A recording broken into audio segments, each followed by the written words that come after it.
J'espère que vous allez bien, les amis. Je crois qu'on est au meilleur endroit aujourd'hui. Êtes-vous d'accord?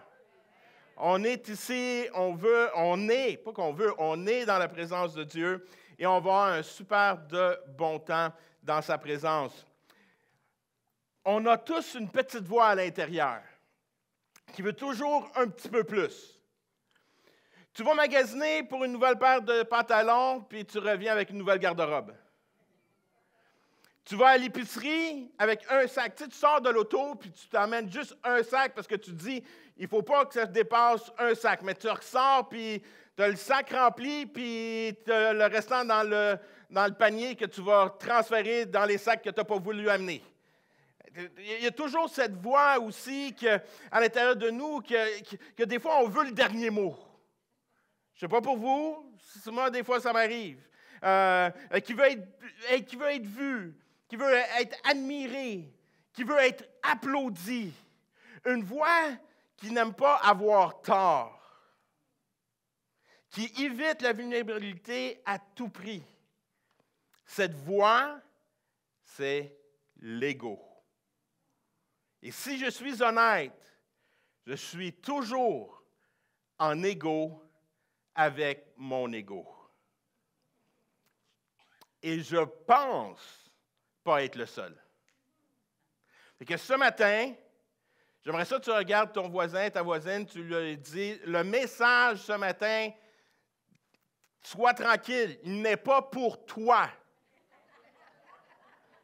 Tu peux lui dire ça, et juste à la fin, rajoute, le message n'est pas pour toi, il est pour moi.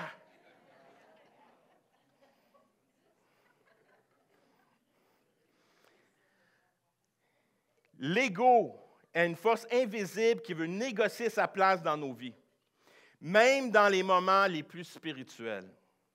J'aime bien la définition qu'on y retrouve dans le Larousse qui nous dit « c'est un nom donné au moi, conçu comme un sujet personnel ». En réalité, c'est le « je ». Ce « moi » est nécessaire. Nous devons comprendre que ce n'est pas nécessairement néfaste. Ça fait partie de mon identité. Quand Dieu m'a créé, il m'a créé comme je suis, comme lui, à son image. Donc le « je », ce n'est pas quelque chose qu'on doit tuer, mais c'est quelque chose qui fait partie de notre identité. Mais si on la laisse prendre le contrôle, là, il peut y avoir un problème. Il n'est pas mauvais en soi, mais sans vigilance, ce « je » peut devenir égoïste ou même égocentrique. L'ego est neutre. Il est simplement moi. L'égoïsme, c'est quand ce moi ne pense qu'à lui. L'égocentrisme, c'est quand ce moi veut être le centre de tout. Notre responsabilité n'est pas de tuer l'ego, mais c'est de la laisser se faire transformer, de la discipliner, de ne pas la laisser au volant. Il ne faut pas que ce soit notre ego qui soit au contrôle. C'est là que commence la vraie négociation intérieure. Et il y a un passage, et Paul le démontre dans un de ses textes, qui voit cette négociation, on voit cette tension toujours entre l'ego et sa chair. Et il va le mentionner dans Romains 17, 15, qui dit « Je ne comprends pas ce que je fais, car je ne fais pas ce que je voudrais faire, mais je fais ce que je déteste. » Je crois que ça nous ressemble tous un peu. Ça fait partie de nos défis. Ce matin, j'aimerais vous en parler spécifiquement, surtout d'un homme que j'admire. Souvent, quand on lit la parole de Dieu, je ne sais pas pour vous, mais on aime ça s'identifier avec certains personnages de la Bible. Êtes-vous comme ça? Tu sais, quand on lit, on découvre, peut-être tu es ici dans les premières fois et tu découvres ta Bible et tu vas accrocher sur un personnage. Peut-être qu'il y a des personnages que tu connais un peu plus que d'autres parce que tu as vu certains films au cinéma, tu as vu un film peut-être sur David. Et tout le monde connaît l'histoire de David, l'histoire de David et Goliath. Ah, je m'identifie, moi, avec David. Un roi. Je m'identifie avec Moïse, qui a libéré le peuple. Je m'identifie avec Pierre. Je m'identifie avec Ruth. Je m'identifie avec Déborah, comme on a vu la semaine passée, alors que Anne a apporté le message.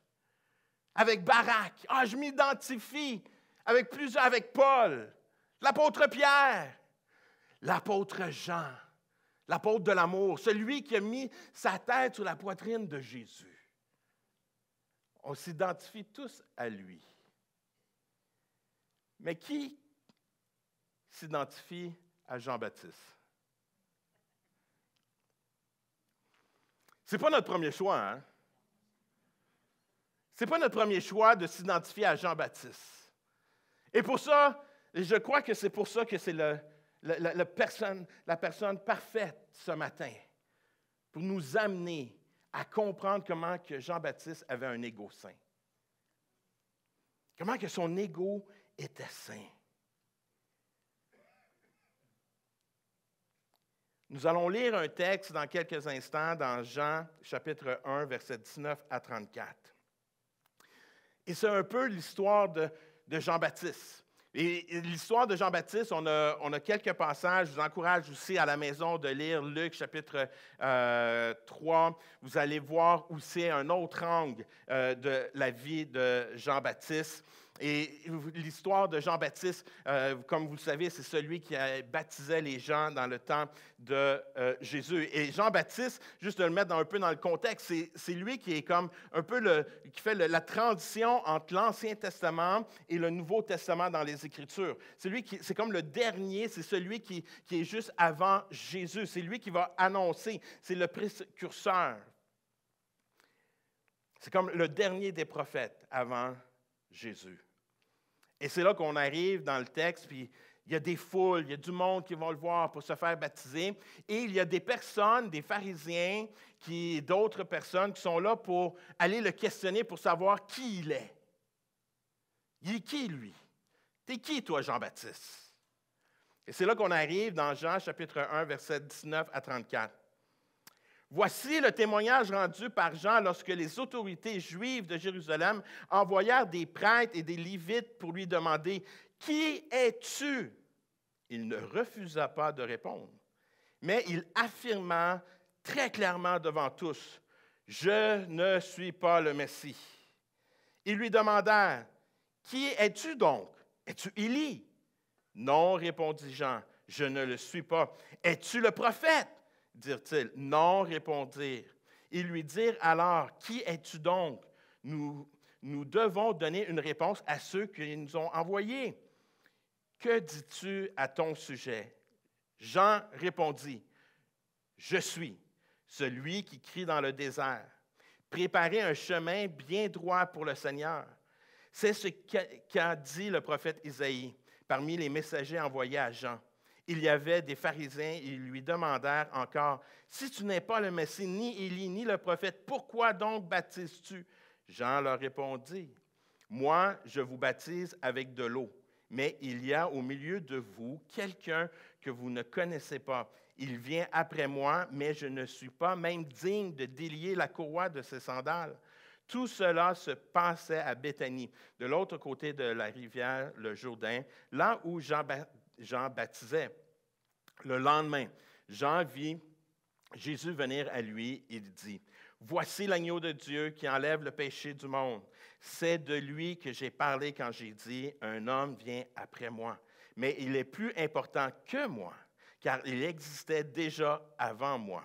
Je ne sais pas qui devrait être, mais je suis venu baptiser avec de l'eau afin de le faire connaître au peuple d'Israël. Jean déclara encore, « J'ai vu l'Esprit de Dieu descendre du ciel comme une colombe et demeurer sur lui.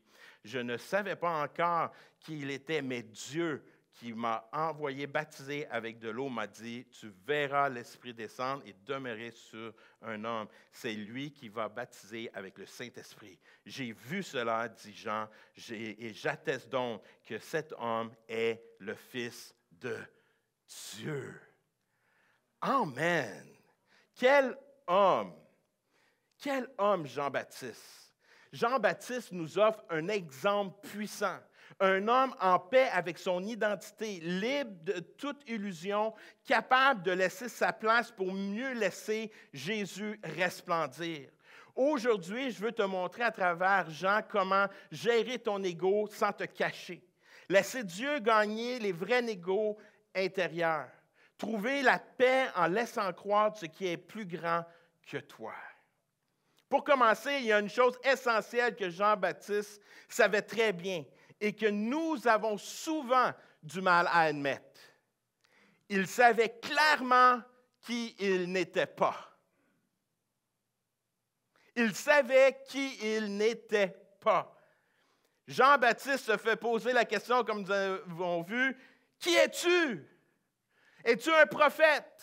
Es-tu celui-ci? Es-tu Élie? » Et Jean va lui dire, va toujours répondre « Non ». Il savait qu'il n'était pas, qui il n'était pas. Jean n'était pas en crise d'identité. Quand on vient le questionner, il ne tombe pas dans la confusion ou l'ambition. Il sait très bien qu'il n'est pas. Il n'est pas le Messie. À une époque où les gens cherchent à être quelqu'un, ou qu'on cherche à savoir qui nous sommes, ou qu'on se pose mille et une questions pour essayer de savoir qui nous sommes, Jean était libre de dire « Je ne suis pas le Messie, je ne suis pas Élie, je ne suis pas le prophète. » J'aimerais vous dire ce matin, je ne suis pas prophète, je ne suis pas évangéliste, je ne suis pas enseignant, je ne suis pas Laurent, je ne suis pas Candy, je ne suis pas Dave, je ne suis pas Francine, je ne suis pas Anne, je ne suis pas un chanteur.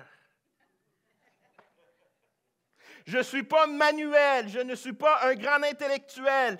Et le plus important, je ne suis pas le sauveur.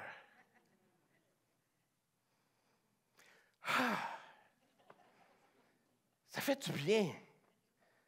Cette clarté est puissante. Elle détruit les illusions, il libère la comparaison. Combien de fois qu'on se compare? Ah, il me semble que toi, tu devrais être un peu plus comme lui. Ah, pourquoi tu n'essayes pas ça? Non, je ne suis pas. Je ne suis pas un chanteur. J'aimerais ça, je vous le répète, c'était comique la semaine passée, alors que je faisais mon test de son. Et quand on fait nos tests de son, des fois on parle, puis des fois on dit un peu n'importe quoi. Et là, j'ai commencé à fredonner, j'ai commencé à chanter n'importe quoi. Et Anne, qui est elle, qui faisait son test de son, après, elle est partie à rire. Elle dit, tu comprends pourquoi je ne chante pas? Elle dit oui.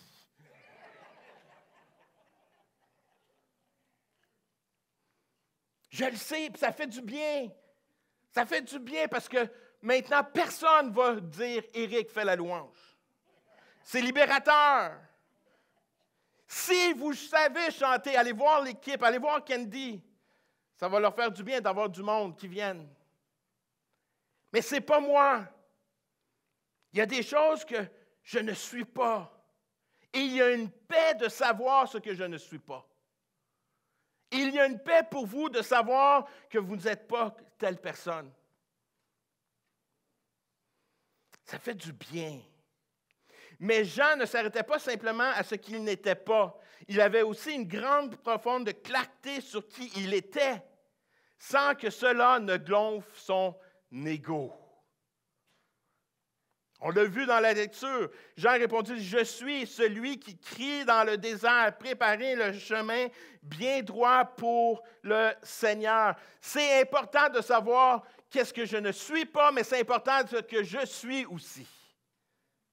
Savez-vous que Dieu nous a créés, puis il nous a créés avec intentionnalité, il nous a créés avec une raison d'être.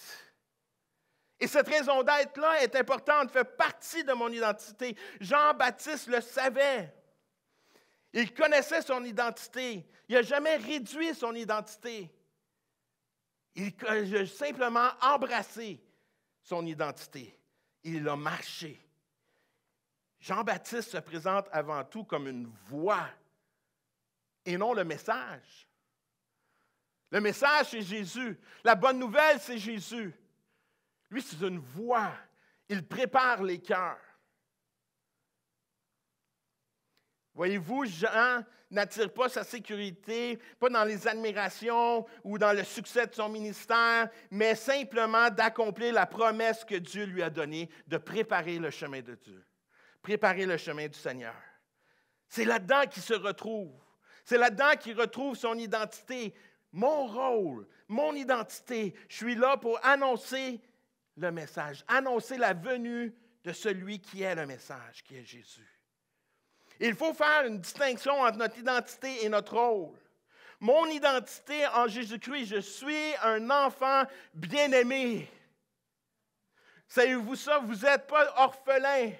Vous êtes des enfants bien-aimés. Vous êtes sa création merveilleuse. Je suis une créature merveilleuse. Même si vous dites, « Ah, Éric, tu n'es pas si merveilleux que ça. » Moi, je dis non parce que mon Père céleste me dit que je suis une création merveilleuse. Je connais mon identité. Je suis un enfant aimé. Je suis appelé. Je suis réconcilié avec mon Père. Ça, c'est mon identité. La fonction que Dieu nous donne, témoin, serviteur, leader. Comme je vous ai mentionné, je ne suis pas un prophète, je ne suis pas un évangéliste. Moi, le don que Dieu m'a donné, qu'est-ce que Dieu m'a appelé, c'est être pasteur.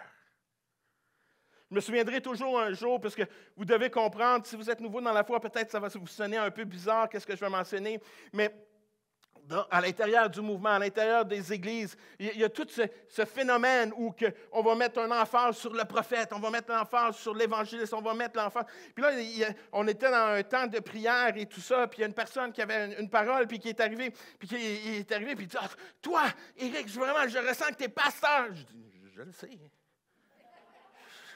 Oui, t'es pasteur. Puis ça restait comme ça. Et le lendemain, il m'a appelé. Puis il a dit, Éric, je sais qu'aujourd'hui, le rôle de pasteur, c'est un peu comme le rôle un peu négligé. Tout le monde va être prophète, tout le monde va être ci, ça. Puis je t'ai dit, ça ne te dérange pas. Je dis, de quoi tu parles? C'est moi, ça. C'est le don. Je suis heureux, j'accomplis ça, c'est tout. Je n'ai pas à me casser la tête. Je n'ai pas le fardeau que l'autre a. Le prophète a son fardeau et le pasteur a son fardeau.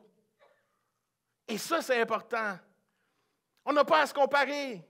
Je n'ai pas à me comparer avec les autres.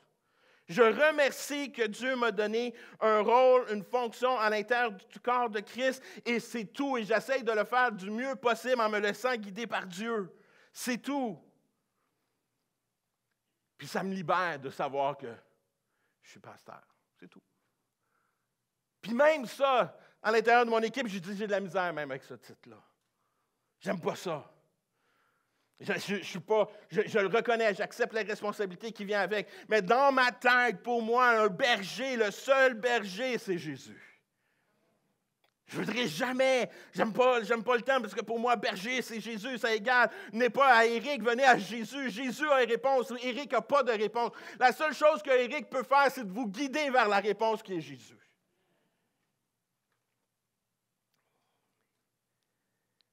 Jean n'a jamais confondu son rôle, son identité.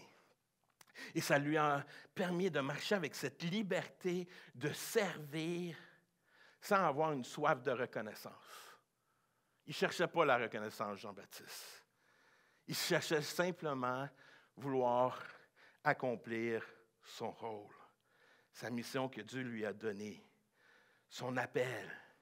Voyez-vous, il était convaincu de son appel, mais il n'était pas obsédé par son rôle. Malheureusement, des fois, on voit le contraire aujourd'hui dans les églises. Les gens sont obsédés par leur rôle au lieu d'être obsédés par leur appel puis dire, il faut juste que j'accomplisse ce que Dieu me demande, c'est tout. Jean s'est simplement fait son rôle. Jean a eu un ministère encore plus court que Jésus. Il est mort avant Jésus. Jésus a un ministère de 3 ans, qui a commencé son ministère à l'âge de 30 ans jusqu'à 33. Jean-Baptiste a commencé à 30, puisque c'était les lois à l'époque, où que l'homme pouvait distinguer, qui était reconnu, et il est mort avant. Fait que Jean n'a pas fait 3 ans de ministère. Mais wow, on en parle encore aujourd'hui. Quel impact, alors que lui s'est humilié. Mais comment qu'il était un grand homme. Voyez-vous, quand on apprend à marcher dans cette liberté de servir sans chercher la reconnaissance. On fait simplement vouloir accomplir et notre but, c'est d'aider les gens à découvrir le cœur de Dieu. Ça nous amène à vouloir servir et servir des fois, c'est servir gratuitement. Avant de devenir pasteur puis rentrer dans le pastorat, je peux vous dire, toute mon adolescence, toute le temps que j'étais adulte, jeune adulte, j'ai travaillé à l'intérieur de l'Église gratuitement. Et même quand j'ai commencé le ministère, puis commençait à être rémunéré, je peux vous dire, ce n'était pas la paye que j'avais quand j'étais dans le séculier. Parce que mon but, ce n'est pas l'argent, mon but, c'est de faire le service de Dieu et de servir. Et puis je vous dirais, demain, vous m'enlèverez l'argent, je ne suis pas payé, je vais continuer à prêcher. Je vais continuer à le faire. Ce n'est pas ma motivation, ce n'est pas mon but, ce n'est pas ma raison d'être. Mais merci que l'Église permet que je puisse vivre de ça. Mais ce n'est pas mon but. Ce n'est pas mon objectif. Ça n'a jamais été notre objectif. On est appelé à servir, puis servir gratuitement. Puis servir gratuitement, c'est accueillir les gens, c'est d'écouter, c'est d'encourager. Ce n'est pas de calculer en retour. Ah, je donne un peu d'heures, aujourd'hui c'est comme ça. Aujourd'hui, c'est toujours avec une restriction, mais hey, il faut faire attention. Pour moi, c'est le contraire. Les meilleurs moments de ma vie se retrouvent à l'intérieur du service. Les histoires, mes vies, de voir des vies touchées, transformées, voir comment Dieu a agi dans la vie des gens, cela se produit quand je suis en service. Et je suis au premier rang. Et c'est pour ça que j'aime faire ce que je fais, parce que je vois la main de Dieu toucher les cœurs. Et c'est ça qui me motive. Je suis à son service et ça vient m'impacter de voir comment que Dieu agit encore. Et nous sommes tous appelés à cela. Nous sommes tous appelés, parce que ça fait partie de qui nous sommes, nous sommes appelés à être au service de Dieu. Dans la simplicité. Avant d'aller vers les plus petits. Prendre les derniers sièges. Tu sais, dans le sens que des fois, on vous pose, on vous demande de dire, « Hey, pouvez-vous vous asseoir plus dans le milieu? » On devrait tous être les premiers à dire, « Oui! » Parce qu'on va laisser ceux qui arrivent en retard sur le côté. Mais la meilleure place, savez-vous, c'est les premières rangées. Avant, ils se battaient pour ça. Je ne comprends pas. Avant, dans le passé, ils se battaient pour être dans les premières rangées. Aujourd'hui, c'est le contraire. Il faut payer plus cher pour faire avancer le monde. C'est comme j'ai de la misère. À l'Église, on devrait toujours vouloir plus, mais être plus dans sa présence, être plus proche, être dire « Ah, j'en veux! »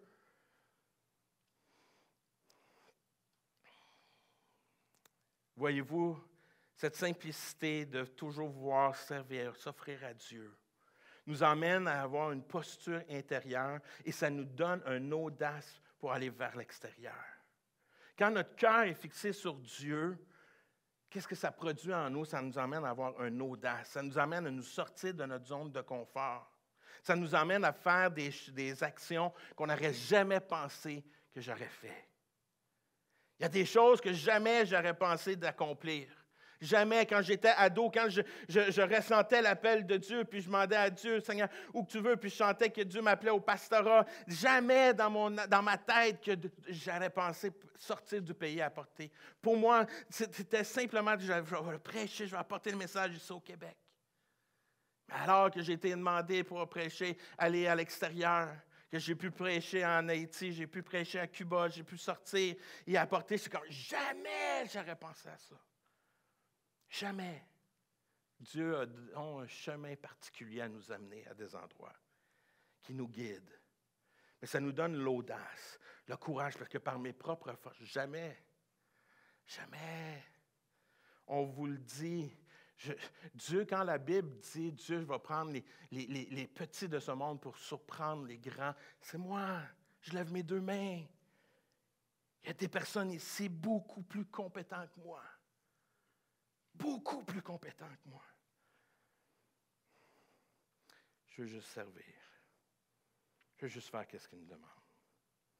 Pour aujourd'hui, qu'on puisse préparer nos cœurs. Préparer nos cœurs à chercher à plaire Dieu et pas plaire les gens. Parler avec audace. sans manquer de respect. Savez-vous, on peut parler de notre message de l'Évangile, d'annoncer la bonne nouvelle sans manquer de respect. Savez-vous ça? On est appelé à partager notre foi, pas juste la partager avec notre bouche, mais que nos actions parlent plus que même que notre bouche. Que les gens puissent être alentour de nous et qu'ils nous posent des questions. Pourquoi tu agis comme ça? Parce que c'est Jésus. Mes actions parlent encore plus fort que ma bouche. Et ça, c'est Jean, le témoignage de Jean. On pourrait parler longtemps sur Jean. Voyez-vous, Jean était sûr de son appel, mais il n'était pas obsédé par son rôle. Sa liberté de servir sans chercher à être servi, de resplendir sans vouloir être admiré. Et ce positionnement intérieur l'a amené à vivre et à parler avec une audace rare. Il n'a pas cherché à plaire, mais à préparer. Son message n'était pas centré sur lui, mais sur une réalité plus grande, celle de Jésus. Et son message bouscule les faux égaux religieux. Il a bousculé. Son message était simple, clair, droit au but. Jean va parler aux chefs religieux. Dans le respect, il va leur parler, mais il ne flatte pas leur ego. Il va les confronter. Et même leur dire leur ignorance spirituelle. Hey, c'est confrontant, un message comme ça.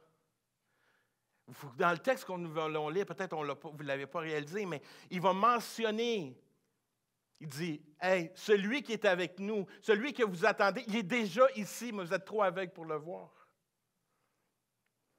Vous ne le voyez pas. Il est ici, moi je suis là avant lui. Mais il est déjà parmi vous.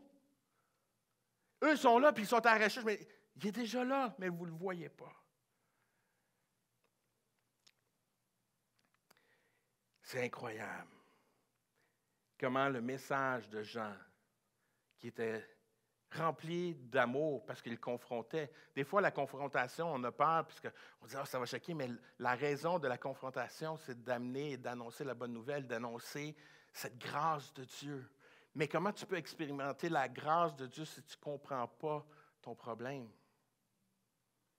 Comment tu peux expérimenter la grâce de Dieu si tu ne réalises pas que tu es pécheur? Comment tu peux expérimenter la grâce de Dieu si tu ne réalises pas l'enjeu? Et Jean va être là dans un amour, race de vipère. C'est dur. T'aimerais-tu ça que te faire dire ça? Ce n'est pas le genre de discours qui est populaire. C'est pour ça qu'il n'y a pas grand monde qui s'identifie à Jean. Mais il était honnête, authentique. Il a dit les vraies choses dans un amour. Il a confronté l'ego religieux. Et si on faisait un arrêt sur une image aujourd'hui, imaginons un instant à quoi ressemble aujourd'hui un croyant influencé par un ego mal dirigé. Peut-être qu'on va se reconnaître un peu là-dedans. Et peut-être là, ça va faire mal. Mais c'est pour votre bien et c'est pour mon bien. Amen. J'ai fait quelque chose. Tu sais, ChatGPT, c'est très populaire. J'ai demandé qu'il m'aide. J'ai dit, « Chat,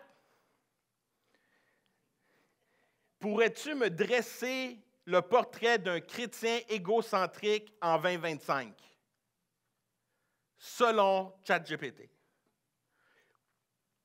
Voici 6 points qu'il a dénoncés. Le portrait d'un chrétien égocentrique. Si tu es nouveau dans la foi, ça, c'est des pièges que tu peux tomber dedans. Tu veux éviter ces pièges-là à tout prix.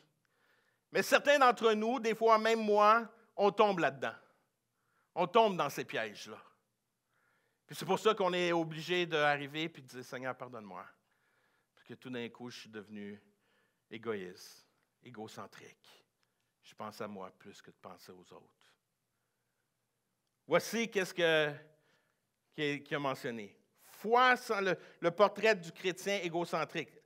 Sa foi est centrée sur ses besoins personnels. Il suit Dieu principalement pour ce que Dieu peut lui offrir, les bénédictions, la paix, la prospérité, la sécurité. Il prie surtout pour ses propres intérêts et rarement pour les autres. Question comme ça, dans nos prières, est-ce que je passe plus de temps sur ma liste d'épicerie, puis ma famille et tout ça, que de penser aux gens alentour de moi? 2, consommateur plutôt que serviteur. Il va à l'église pour recevoir une bonne ambiance, une prédication inspirante, de la musique de qualité. Il n'est pas impliqué, il ne sert pas, il change facilement d'église si ses attentes ne sont pas comblées. Ouch! 3, identité spirituelle affichée, mais peu incarnée. Il publie des versets bibliques sur les réseaux sociaux, mais son comportement au quotidien reflète peu l'amour, l'humilité et le service. Il parle de Jésus, mais ses décisions sont motivées par l'image, la réussite personnelle ou le confort. Quand même, hein? Manque de communauté réelle. Il préfère une foi individualiste, connectée en ligne, mais déconnectée en profondeur des autres. Il fuit les relations où il pourrait être remis en question, corrigé ou appelé à grandir. Résistance à l'inconfort spirituel. Il évite les messages qui confrontent, qui appellent à la repentance ou au sacrifice. Il veut une foi qui ne dérange pas sa routine, ses plans ou ses ambitions. Vision du monde centrée sur lui-même. Il voit la mission comme quelque chose d'autres font. Il se préoccupe peu des pauvres, des exclus ou de ceux qui ne connaissent pas Christ, sauf si cela touche son confort ou son image. Wow! Wow! Ça vient nous secouer. Paul va dire dans 2 Timothée 3, 1 et 2, « Rappelle-toi bien ceci, dans les temps qui sont les derniers, il y aura des jours difficiles. En effet, les gens seront égoïstes, ennemis de l'argent, vantards et orgueilleux. Ils feront insulte à Dieu, seront rebelles à leurs parents, ils seront ingrats et sans respect pour ce qu'il vient de Dieu. » Ce passage n'était pas à l'écran, c'est moi, je l'ai ajouté ce matin. Notre égoïsme, ton égoïsme t'empêche d'expérimenter la puissance de la gratitude. Il y a quelques semaines, Pasteur Laurent a apporté un message tellement bon sur la reconnaissance, sur la gratitude. Mais je crois que qu'est-ce qui nous empêche d'expérimenter cette plénitude, cette gratitude, cette reconnaissance, souvent c'est notre orgueil. C'est notre ego, qu'on est devenu trop égoïste. Ton orgueil spirituel te limite dans l'expérience de sa pleine plénitude. Le chrétien égocentrique se sert de Dieu pour resplendir. Le chrétien centré sur Christ laisse Dieu resplendir à travers lui. L'ego veut toujours être reconnu. Jean, qu'est-ce qu'il veut nous dire en gros? Ce n'est pas important qui te regarde. Ce qui compte, c'est qui est en toi et ce que tu fais pour lui. Ce matin, je crois que Dieu nous appelle à arriver puis faire face, que des fois je tombe dans le piège puis j'ai besoin de repentance. Seigneur, pardonne-moi. Pardonne-moi, des fois je vais tomber puis je vais être égoïste. Je pense à moi avant de penser aux autres. Seigneur, tu m'as appelé, tu m'as donné une raison, puis tu me demandes d'annoncer, de partager, mais je pense plus à comment les gens vont penser de moi que de réaliser les bienfaits que tu vas leur apporter. En contraste avec ce portrait, Jean nous montre un autre chemin, un chemin où chaque parole, chaque action dirige le regard ailleurs, vers celui qui mérite toute la gloire. Il dirige toujours l'attention vers Jésus. Jean 1, 29, qu'on a lu tantôt, le lendemain, Jean vit Jésus venir à lui. Il dit, « Voici l'agneau de Dieu qui enlève le péché du monde. » Voyez-vous, c'est qu'il redirige. Redirige tout ce qui est fait, ce que tu as accompli, ce que tu fais pour Dieu. Voyez-vous, Jean aurait pu vouloir garder ses disciples, construire sa plateforme, construire ses choses, construire sa foule, construire son moment, de créer son propre mouvement. Mais non, il veut toujours pointer vers Jésus. Son ego ne bande pas la première place. Il veut que les gens rencontrent celui qui transforme vraiment. J'aimerais ça vous dire ce matin que l'équipe qui travaille ensemble, l'équipe pastorale, est vraiment dans une attitude qu'on veut simplement que les gens découvrent le cœur de Dieu. C'est notre but, c'est notre raison. On veut que de nouvelles personnes puissent découvrir son cœur.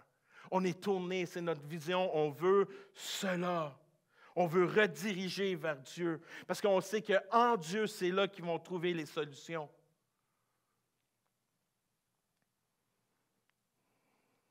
Et Jean ne s'est pas arrêté au discours. Il a donné des actes forts, visibles et concrets.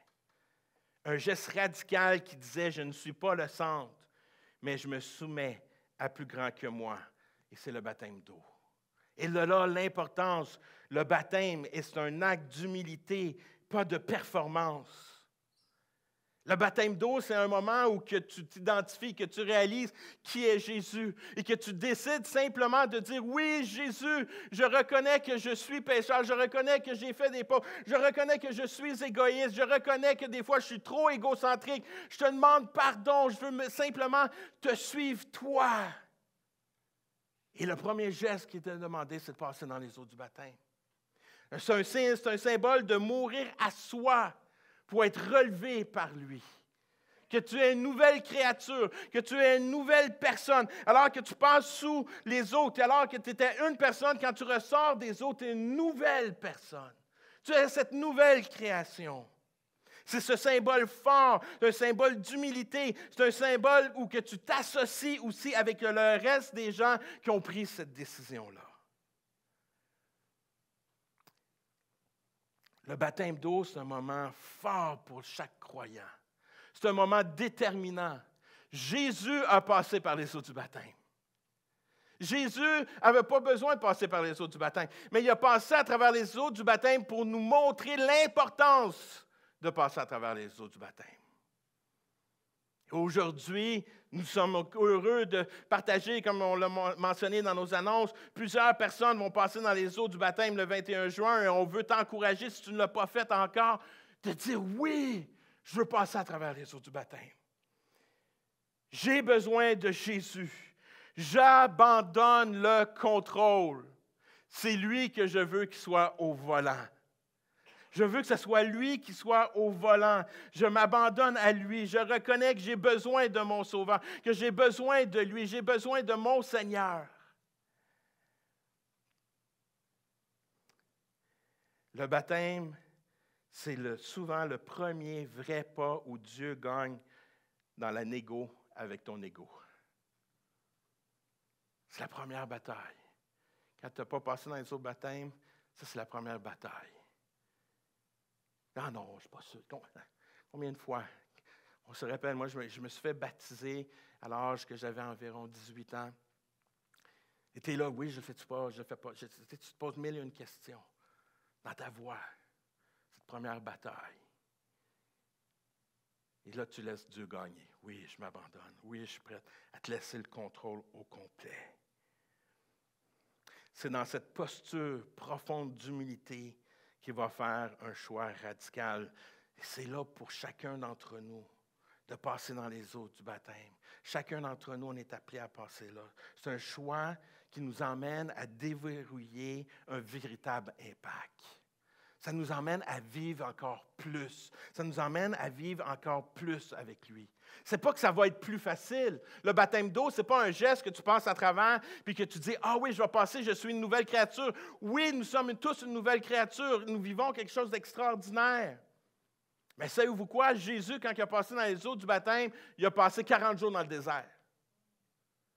C'est pas que tout d'un coup, je vais passer dans les eaux du baptême, ma vie va être plus facile, je vais avoir une Ferrari le lendemain. Je fais l'Éternel des délices. Il va me donner ce que mon cœur désire. Wow, c'est pas ça que Dieu veut dire. Si ton cœur désire Dieu, il va te donner Dieu. Désire Dieu de tout ton cœur. Fait que la seule chose que tu vas désirer, ce ne sera pas des objets. Parce que quand tu comprends la grandeur de qui est Dieu, tu ne veux plus rien d'autre. Le restant devient comme pas nécessaire. Parce que tu marches et tu reconnais qui qu'il est. Tu sais, la seule chose que tu désires, c'est lui. Mais voyez-vous, quand tu prends ce geste-là, tu décides de passer dans les eaux du baptême. Tu prends cette décision-là. Tu vois, tu t'abandonnes à lui. Puis c'est qu'une des belles choses que Jean-Baptiste, une décision qu'il a prise, qui a changé sa vie, qui l'a amené à croître encore plus, c'est quand il a laissé Jésus croître. Et c'est là qu'il porte le plus de fruits. Jean 3,30, il va dire, c'est pas à l'écran, mais il va simplement dire, il faut qu'il croisse et que je diminue. Et c'est ça que Jean va dire. Je suis venu pour l'annoncer, c'est pas moi. C'est lui, c'est son rôle. C'est lui le message, c'est pas moi. Moi maintenant, je dois diminuer. Et je crois à ce moment-là, dans la vie de Jean, c'est là qu'il y a eu une plus grande croissance dans sa vie. Elle a été différente. Jean ne disparaît pas. Il ne se retire pas en amertume. Il accepte que sa mission change. Sa mission n'est pas la même. Puis on connaît l'histoire de Jean-Baptiste. Il va aller confronter Hérode et il va avoir toute une situation qu'il va dénoncer l'adultère de Hérode. Et qu'est-ce qui arrive?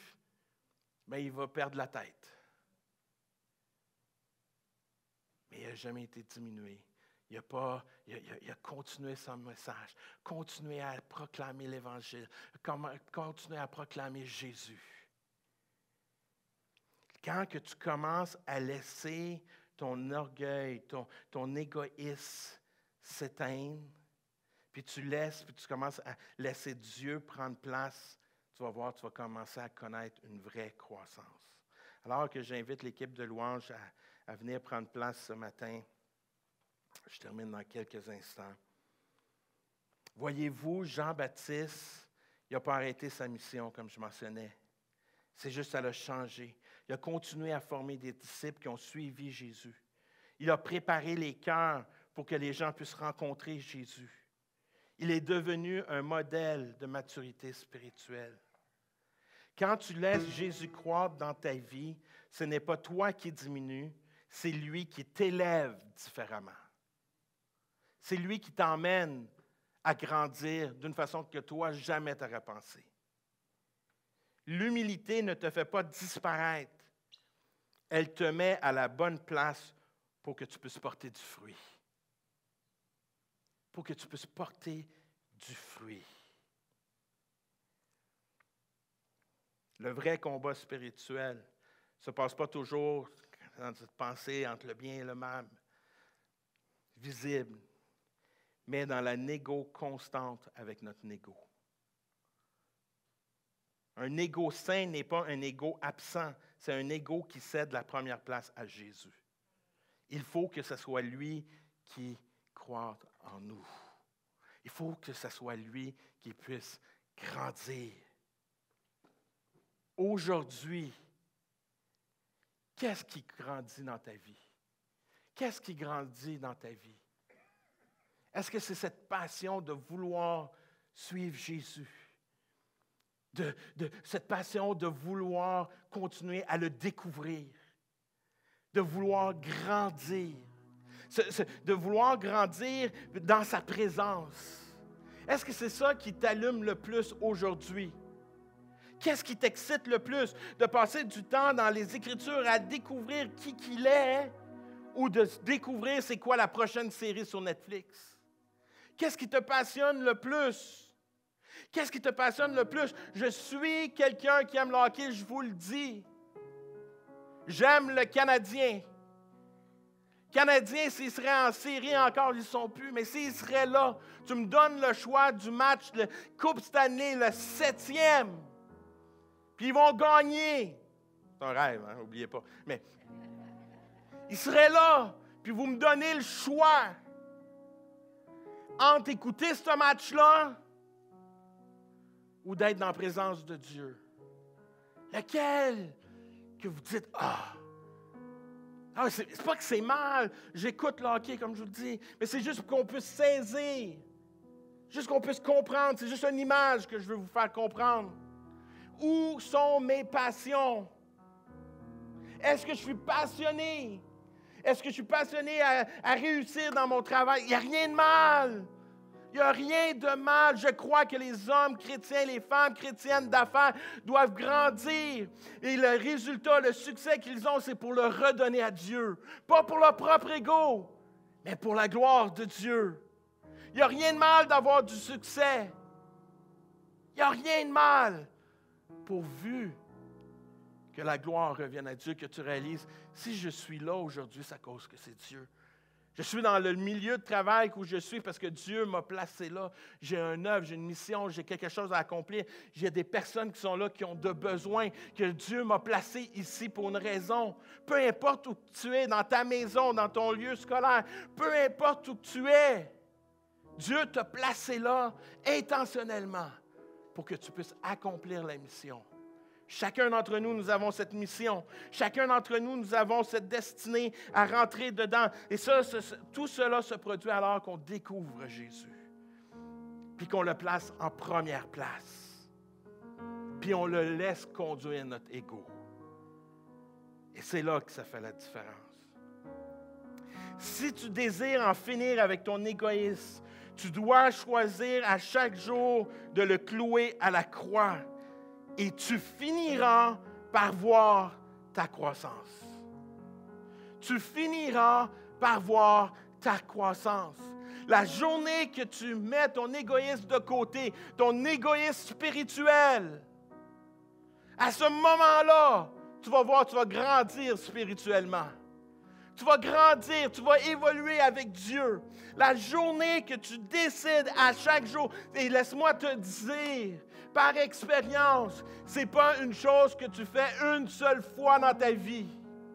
Je suis appelé à chaque jour de ma vie de clouer mon égoïsme, mon égocentrisme à la croix. Parce que c'est tellement facile de penser à moi en premier. Mon confort. Il n'y a rien de difficile à penser à ça. Mais je suis appelé à chaque jour. Dieu, je veux faire ta volonté aujourd'hui. Aide-moi, guide-moi. Je veux me laisser conduire, me laisser instruire. Viens et fais ton œuvre. Fais ton œuvre. Je suis appelé à cela. Et ce matin, aujourd'hui, je crois chacun d'entre nous, ce message-là, peut-être c'est pas pour toi. Correct. Je sais que c'est pour moi. Ce message-là, je le parle pour moi. Moi, j'en ai besoin le premier. J'ai besoin de dire, Seigneur, pardonne-moi. Trop de fois, je tombe dans le piège. Seigneur Dieu, j'ai besoin de ta grâce. Et savez-vous quoi? À chaque fois que je demande pardon, sa grâce, son amour vient m'envelopper. Sa grâce, son amour me relève. Sa grâce, son amour m'emmène à vouloir encore plus. Qui prend soin de moi, qui me dirige, qui me guide. Mais ça demande simplement que je prenne cette position-là devant lui. Seigneur Dieu, je reconnais mes torts. Et aujourd'hui, je sais que tu m'as créé pour vivre, expérimenter, Seigneur, pleinement ta présence.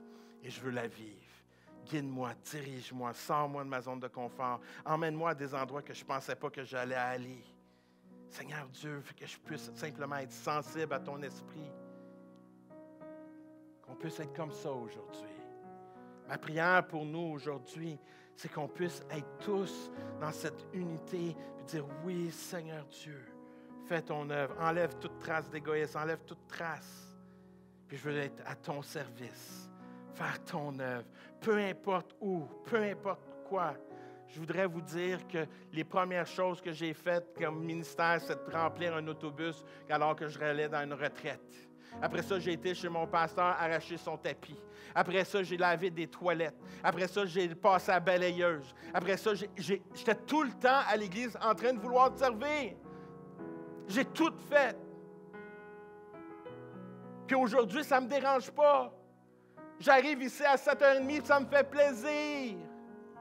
OK, je n'ai pas le sourire jusqu'à là, je suis honnête avec vous. Mais je suis heureux. Pourquoi? Parce que je connais la mission de Dieu. Je connais l'appel, je connais la raison. Et juste de savoir qu'aujourd'hui, peut-être une personne va découvrir le cœur de Dieu, qui va dire, je suis tanné de cette vie d'égoïsme, je suis tanné de vivre ces choses-là. Je veux vivre Dieu, je veux vivre une vie de liberté, je veux vivre pleinement. Il n'y a rien de mieux. C'est ma prière. C'est ma prière pour chacun d'entre nous. Qu'on soit une église qui soit excitée de faire découvrir le cœur de Dieu. Qu'on soit excité ce matin. Qu'on soit excité de voir Dieu agir. C'est pour ça, ça me fait plaisir d'y arriver de bonne heure. Ça me fait plaisir. Ça me fait plaisir. Parce que je veux voir la main de Dieu agir. Et ça, c'est la beauté. C'est pour ça qu'on le fait. C'est pour ça qu'on continue à le faire. C'est pour ça qu'on va continuer à le faire la semaine prochaine. La semaine d'après, l'autre d'après. Pourquoi? Parce que s'il y a une personne qui vient, qui découvre le cœur de Dieu, ça a valu la peine. Ça a valu la peine. Et ce matin, je prie pour cela. Alors que l'équipe de louange va rentrer dans ce temps de louange, on va... Et j'ai pris plus de temps. Le timer a arrêté. Je ne vois plus combien de temps que j'ai pris. Je pense que j'ai pris plus de temps que d'habitude. Mais je crois que si tu es ici ce matin, ce n'est pas une erreur. Tu es ici parce que je crois que tu avais besoin d'entendre cette parole, que tu puisses la recevoir. Je voudrais prier pour toi. Et après la rencontre, je vais être sur le côté pour les baptêmes d'eau, si vous voulez vous faire baptiser. Mais si vous voulez juste me parler, je vais être sur le côté aussi. Mais j'aimerais ça terminer en prière, puis après ça, laisser l'équipe de louange vous amener dans ce temps de louange. Père éternel, je te remercie. Je te remercie parce que c'est toi le Sauveur. C'est toi le Seigneur. Tu es ce Dieu grand d'amour, alors que je ne mérite rien. Alors que je ne mérite rien. La seule chose que je mérite, c'est ta foudre. Seigneur, tu m'offres tes bras d'amour. Tu m'offres ta grâce.